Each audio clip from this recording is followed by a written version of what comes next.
Hello, everyone. How are you? Nice to meet you once again. I have a very, very important guest for us today. With me in the Zoom, of course, we have Jacqueline Jill. Hello, Jacqueline. How are you? Hello, Rafael. It's great to be here with you all. Thank you so much for your time. So, well, without further ado, Jacqueline, could you introduce yourself to our audience today? Of course. So I'm Jacqueline Gill. I speak with you from Brasilia, the capital of Brazil. I have been working in the tourism and hospitality industry for over 20 years now. And I'm currently both working in my own company called Amplia Mundo and lecturing at the University of Brasilia, where I also undertake my PhD with my research also in the tourism area. Okay, so as you can see, is not, that usual everybody knows about traveling. We always have to emphasize that it's just a chat. There's no right and wrong. And I also work in the travel and hospitality. I love to travel. That's all I do in that business. So Jacqueline, thank you once again to be here with us today. And well, we're talking about a little bit of the new normal. And we know that one of the areas that was most affected by COVID was traveling, right? Right, absolutely correct, Rafael, unfortunately. So, well, this is an area that you not only work with, but you've been studying a lot. Can you tell us, I mean, everybody knows about what happened because for me, I stopped traveling. That's the worst part. No vacation outside of your house. So, what was the impact on the industry? How hard was it for them? Rafael, this was the hardest impact in the travel and tourism industry ever. That's for a number of reasons. One of them is due to the size of the pandemic and also the beginning of the pandemic saw in the tourism sector a way for spreading out the virus around the world. So it was also, on the one hand, one of the sectors that contributed, unfortunately, for the distribution of the disease. And then also, it could just not happen anymore. People should not be looking at visiting each other anymore. So the size of the impact was absolutely tremendous. From January 2020 to May 2021, there was 1 billion less international tourist arrivals in the world, according to the United Nations World Tourism Organization. There was a loss of 1.3 trillion US dollars of exports revenue. There were 100 to 100 million direct tourism jobs at risk. This is around the globe. And there was also countries where the activity was down to absolutely zero. In some cities, for example, where the business tourism, the corporate world were stronger, much stronger, the services in that area were much stronger than leisure, for example, it completely stopped. Example, the fairs, congress, and exhibitions sector in Germany. Germany was the country where the largest exhibitions in the world used to take place. That sector was absolutely paused. I mean, there was no way an event or a fair or an exhibition could take place. So it was a huge impact.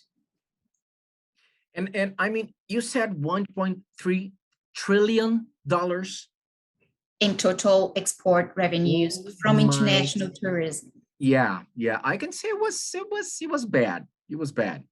But Yeah. hey, we are recovering, right? I mean, with the vaccination and all the safety measures that everybody's taking. I mean, I took a little trip last month.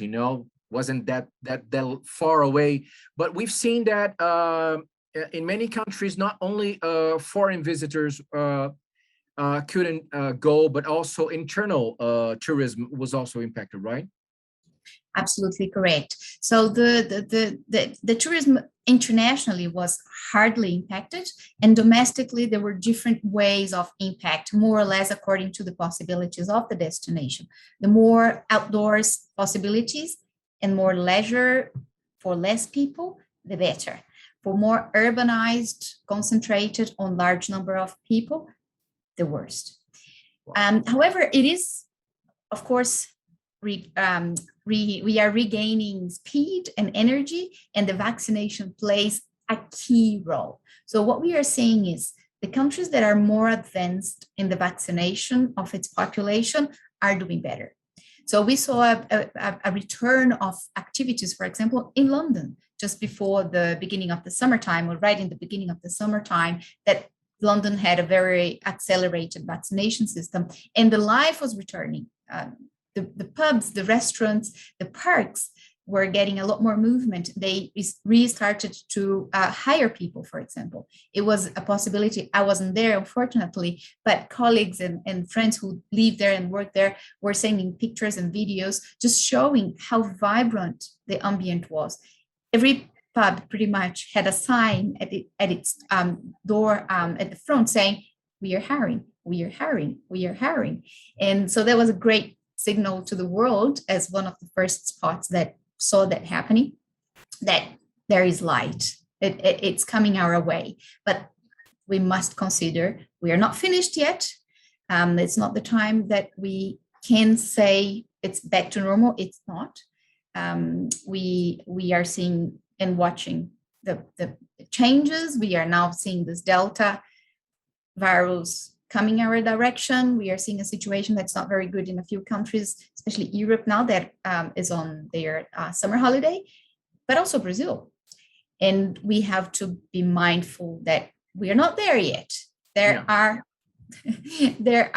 stages we must go through before we see something more stabilized, more stable. I think that's why we're, it's pretty much established. It's what would say it's the new normal. I don't think there's ever a way for our generation to go back to what we had before. And we've seen that's been changing a lot about how companies are run, how companies are dealing with their customers, with their service providers and everything else that they do. Since Run to Business is a company that does service management and digital transformation, and we've been studying this a lot and how to help companies. I'd just like to mention that you said two key words for us. Those were hiring and pubs. I love them. And so to keep in mind the changes that these companies must be doing, weren't there already, for example, like Airbnb and Uber, because we've seen a lot of companies that were really advanced in digital transformation. But I also seen other companies, for example, I travel really close here to the town I am right now. And the hotel, for example, they couldn't have everybody in the dining room. So we had to make a reservation for it. And we were using WhatsApp as a platform, automated messages, a chatbot and everything else. But looks like not everybody was ready for that, right? Absolutely right. That's absolutely right. So especially in the tourism sector, it's mostly composed of small and medium companies. The large majority of those were not 100% ready for the digital world yet. A lot of the processes were still and are still in some areas manual, based on paper, based on pre-digital solutions. And that has shown to be a weakness. We already knew it was a weakness because we, as you work with it, the digital world, there's no return. I mean, it's a must. It's a must do. We must look at it more carefully, more attentively from here onwards. However, I believe companies that were not ready yet had to run or have to run and fast to do something about it. There's absolutely no way we can continue to survive as a business. We can look at the future as a business. We can look at the activity tourism as a business and disregard digitalization. We just have to include it. That's it. There is no way out of that possibility. We have to do it. So as you're saying, it's like companies need to look for technology to empower everything that they've been doing manually. Again, if you guys have been following our webinars, you would know what we're talking about, because I believe, Jacqueline, that what you're saying is that it's taking the journey of the customer, right? Not just the technology itself. That's correct. So we have to place and now more than ever, the client and the centerpiece of our strategy, right? And tourism is an industry that relies absolutely on people. And we rely on healthy people. We must take care of them because hospitality is about looking after people.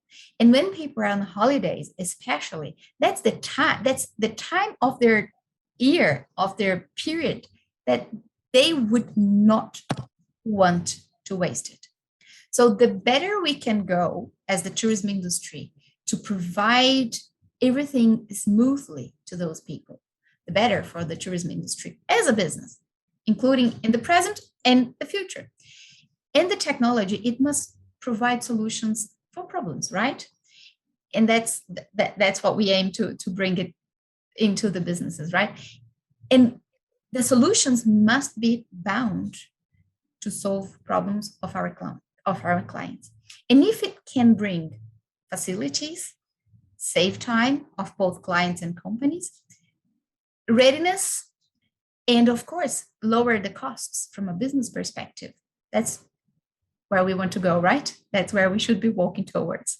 Who doesn't want that? Something that's cheaper and also provide a better service for your client. That's perfect. I mean, you're just saying that we have the best solution. I love what you're saying. But jokes apart, it's interesting that still in 2021 there are companies that are focusing on technology. I got the latest tool, I got the latest software, but they forget what we say in every single sales, in every single meeting that we have. Put the customer at the front of everything that you're doing. Otherwise, you're just building complexity and you're just getting systems and different integrations, and it serves no purpose except being more expensive and more complex. So Jacqueline, I couldn't agree more with you. This is something that we've been trying to emphasize in our implementations, and whenever there's a customer that needs a consultation, for example, they approach us, we have this service, how can we improve it? And it's never about just the technology. Of course, there's always on how to implement, how to make it work for the customer, how the customer is going to perceive the value. And one of the solutions we're trying to make available, it's everything on the mobile, because then you don't have to touch anything. You have your own devices. And the idea of integrating everybody's device to your own network, I mean, it's something that might please the industries.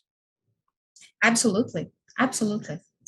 Definitely. I mean, we got to make life simple, right? Not more difficult. Whatever comes in to make it happen, that's the way to go. And there's one thing, Rafael, we should bring into the considerations that we have. The client, what does he want? As part of my research, what I'm researching in tourism is the future of tourism. And we have no way out of convenience. So what can provide convenience? That's for sure what companies should be looking at. And what shows convenience to the outside world must also reflect a convenience to the inside world. So how can I make it happen? It's basically what you were just saying. Let's look for solutions that are smooth. Yeah, and one of the things that we see that it's hard to change in companies when you're talking about small and medium-sized companies, it's not just the technology itself, but it's the culture of the company. We've been always doing this way, and it has always worked. But then you say, has this been working for you in COVID times? No. Then when you find this new way, it's exactly that. It doesn't have to be that comfortable for you, but if it works for your customer, he's going to come back for you every single time. That's right. And if people continue with that mindset that, oh, I have been doing it like this for decades, so it's good and it should continue to be good, I believe those companies will not have a very long future ahead of them. Because if they couldn't see transformation coming their way with the pandemic, then probably they won't see it in other times. I mean, we just had this tsunami over us. And the tsunami makes us rethink, right? What we do in different ways. And the customer also changed. The customer also puts in new requirements. It also it also puts the perspective from a company perspective to the customer, that we must consider their feelings as well, and their feelings are mixed up. We have the feeling that people do want to travel, people do want to get out of the routine, but they have fear. They're tired, they are stressed out. So how can we look at them with all of those components around and provide for something that's much better than what you used to do before? If what you used to do before you consider could be a lifetime solution, I am not sure how long that company will be able to survive and to continue to thrive in the market. Yeah, I always like to remind my friends about the Kodak example. Kodak was one of the first, if not the first company in the world to have a digital camera. But they couldn't enjoy, and understand the journey of the new technology. Nobody prints pictures anymore. And Kodak relied on that. They're going to print and everybody's going to have their prints are gone. And we're talking about this journey. Jacqueline, you brought something that was really important for us. And it happened to my family on our last vacation. I mean, everybody has an app, to book flights, either, to get a hotel room or even an Airbnb. But what seemed to be the gap for us was we wanted to take it was something that was outside of the hotel package, and we had to deal with an outside provider, and there was no connection. So it looks to me that companies that are trying to make that a better experience for their customer, they need to look at the ways to hook up with their partners, right? Of course, because time is something that's very valuable, especially from a customer's perspective. The more slim, the more concentrated you can provide all of your solutions, all of the solutions that may not be on you, but might impact on your client around their time of travel, around their experience of traveling with you or around your area, using you as one of the services provider, especially if you are the anchor. In tourism, we may call the accommodation to be a very strong anchor. Accommodation and food, let's put it this way. Accommodation and food are potentially the strongest anchor of a traveler, for a traveler. The more you can bring everything together and make life easy for your customer, the better for you as a business, the better for you as a brand, the better for you as the satisfaction rate of your client. That's definitely for sure. Please. And what's worst, sorry, Rafael, just to complement, what's worse than the solution that you provide to your client is a bit of additional phone numbers. Oh, that solution, go and call that person. That solution, go and call that person. That solution, go and call that person. That time is gone. Yeah. That's a dated situation. That's a past. I mean, once again, Jacqueline, I couldn't agree more. This is one of those times where integration is really important for different companies, because they might have different systems and they might need a tool like ours that can integrate those multiple systems and, for example, present to the end user a single interface where they can purchase those traveling packages they're used to. You had to call. Now we can provide for them in a single interface that integrates the hotel, as you're saying, the accommodations and food with external service providers. Be that, if you're traveling, you hike in the mountains, or if you want to scuba dive, hotels have to understand that it needs to be a part of their plan to integrate the journey of their customers into their own new normal. Business has changed as a whole. It can be, mm-hmm. I'm my part and they're going to do the other things. I don't care. Mm-hmm. That's correct, Rafael. So I'll just add two examples to what we've been discussing. One of them is this one that's you were mentioning now, is the one-stop shop. The one-stop shop businesses are growing. Let's just look at the growing businesses at the moment. Few examples.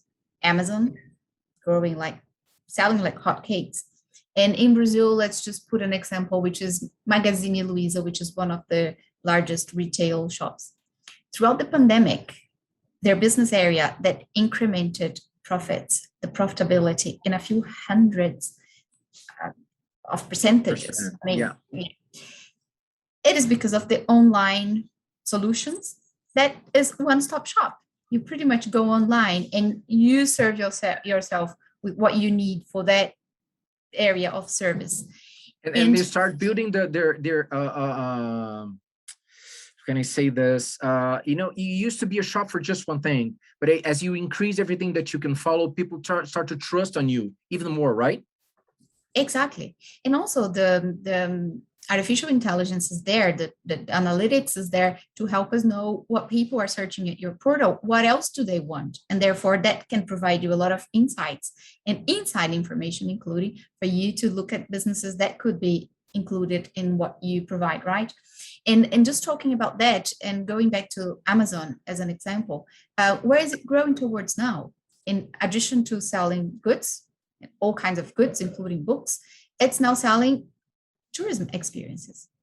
You know, it's one of their new business units. They've announced it, if I'm not wrong, last year, that they were starting in a few pilot places and a few pilot projects, but they're going towards that area as well, just because, of course, they have a lot of information to help them make decisions that drive them towards areas of business growth. So just to mention, people are going more and more and more in the tourism industry for online solutions. I mean, there's absolutely no way out. Let's just put another example to your Kodak one. That's the Blockbuster case, which is a, you know, classical case of not looking at the digital competition. The CEO of Blockbuster in 2008 gave a bombastic interview in which he said, no, Netflix, that's 2008. He said, no, Netflix is not in our radar as a competitor. Right. What happened to Blockbuster? They have one. The last time I saw, they had one shop left in the United States, and it had become an Airbnb room.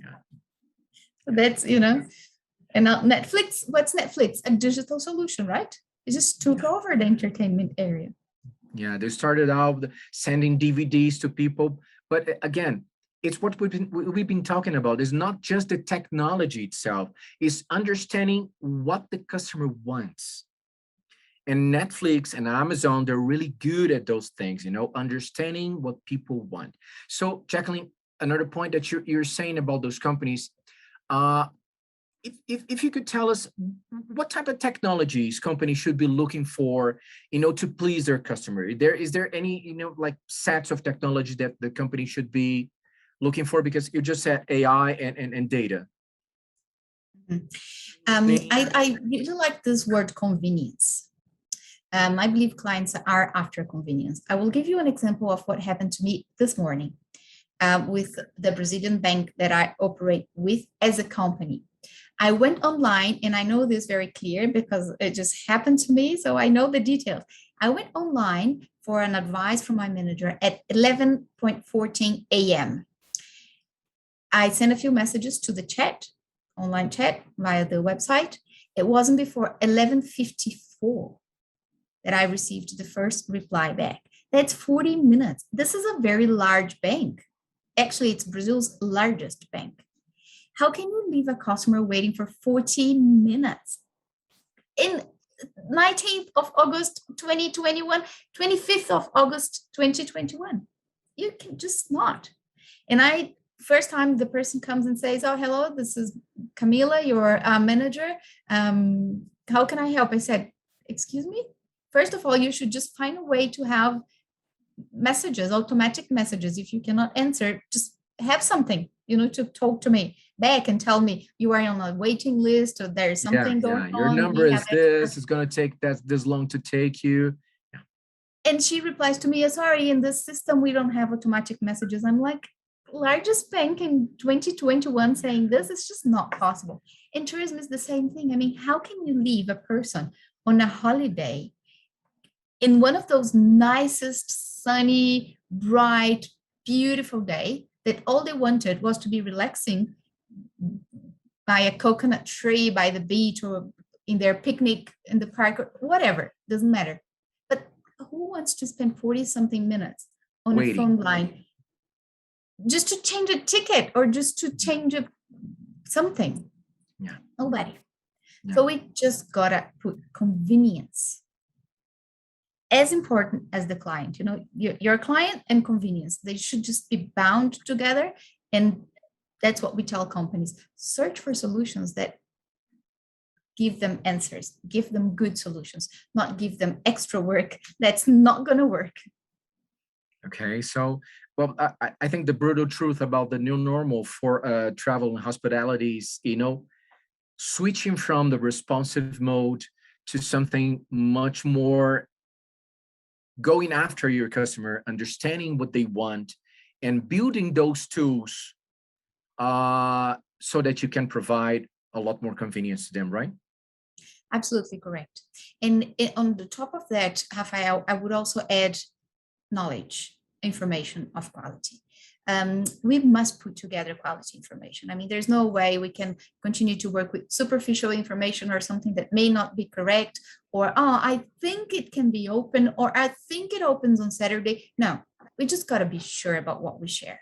We just got to double check. We just got to work with reliable suppliers or reliable partners. Because if you tell a customer that fair or organic product fair is open on Saturdays and you get there and it's not, it's only on Sundays, you may have ruined, a person's day in the middle of their holiday. It's just not possible. I mean, imagine just a review this company or this host. It could also be on Airbnb. I mean, we are talking about companies, but we're also impacted by individuals, right?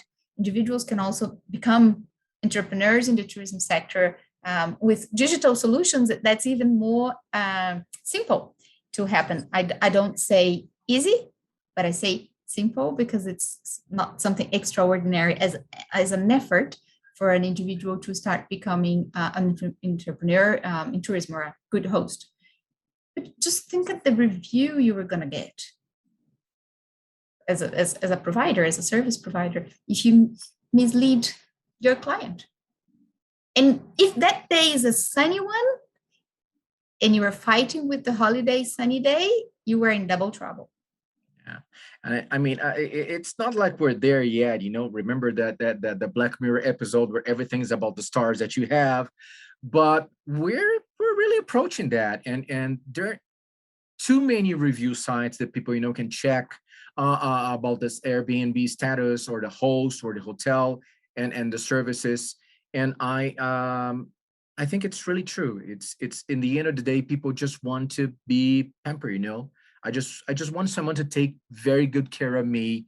And the more we can make this as the culture of the company, the easier it's going to be for them to turn around and make the technology not just another homework, but something really organic that happens along the way. The customer is gonna be using the technology. It's either an app or it's a totem, whatever they're using, and they're not even gonna feel that. It's just part of everything that's been happening with them, and gonna be happy and pleased with it.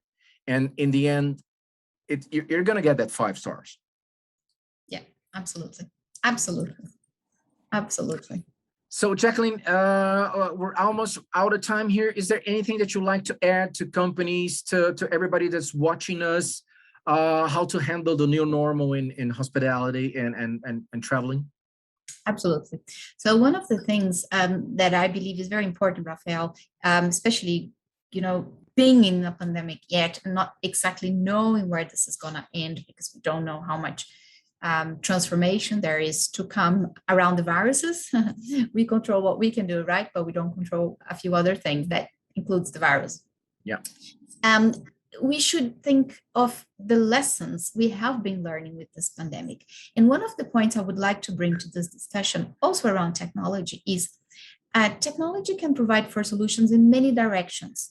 And that direction can help the industry in the long term, or that direction cannot help the industry in the long term. So we also have to make decisions around where do we want to go. I will give you one example. Technology can provide for more consumption that brings with it, for example, single-use plastics. we can find amazing solutions, but if they require for them to exist, whatever reason, plastics and plastics and plastics and plastics and plastics, just as an example. Do we have something to come with it, or are we just producing waste? That's a huge problem in tourism, because nobody wants to go to a national park that's full of rubbish. Nobody wants to go to a beach that's full of rubbish. There's a lot of costs involved in creating waste, and plastic waste is a huge problem, right? Especially in some countries that are island, that rely on tourism and get the rubbish from other places via the ocean currents, for example. And we also have solutions that provide towards the other direction, which is something more towards circular economy, touchless economy that require no paper, no plastic, no waste, basically. So as a future researcher in the tourism sector, I should not stop this conversation without saying this. Everything we do today, every solution we bring to our business today has an impact in the future of its own survival. So if we can make options, let's never forget about sustainability.